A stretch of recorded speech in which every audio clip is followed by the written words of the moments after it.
আসসালামু আলাইকুম ওয়া রহমাতুল্লাহি ওয়া বারাকাতুহ। আপনাদের স্বাগতম জানাই ইসলাম এ। আজকের ভিডিওতে আমরা নিয়ে এসেছি এক অসাধারণ ইসলামিক বিষয়। ভিডিওটি শেষ পর্যন্ত দেখুন, কারণ এর মধ্যে রয়েছে গুরুত্বপূর্ণ ও মজাদার তথ্য। আর যদি ভিডিওটি ভালো লাগে তাহলে লাইক দিন, শেয়ার করুন এবং সাবস্ক্রাইব করতে ভুলবেন না। চলুন শুরু করি আমাদের আজকের আলোচনার সাথে। ভাই ও বোনেরা, একবার চিন্তা করে দেখুন। আমরা প্রতিদিন দৌড়াচ্ছি টাকা, নাম, খ্যাতি আর মোবাইল স্ক্রিনের পেছনে। কিন্তু এই দৌড়ের শেষ কোথায়?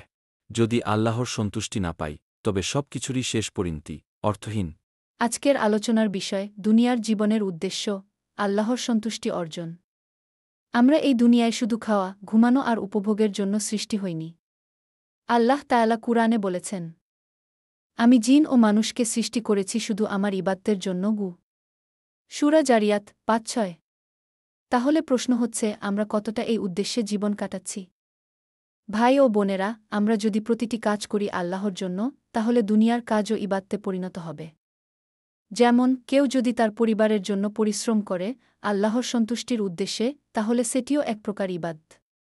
কেউ যদি অসহায়ের পাশে দাঁড়ায়, সেটিও ইবাদত।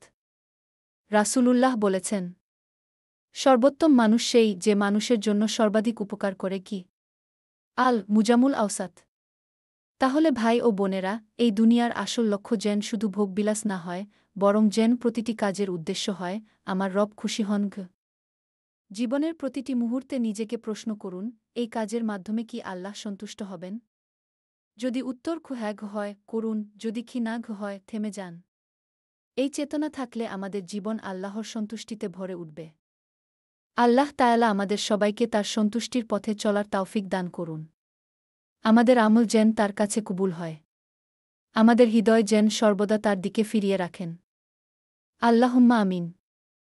ভাই ও বোনেরা, ভিডিওটি যদি ভালো লেগে থাকে, দয়া করে লাইক, শেয়ার ও সাবস্ক্রাইব করুন, যাতে আরও মানুষ ইসলামিক বার্তা পেতে পারে।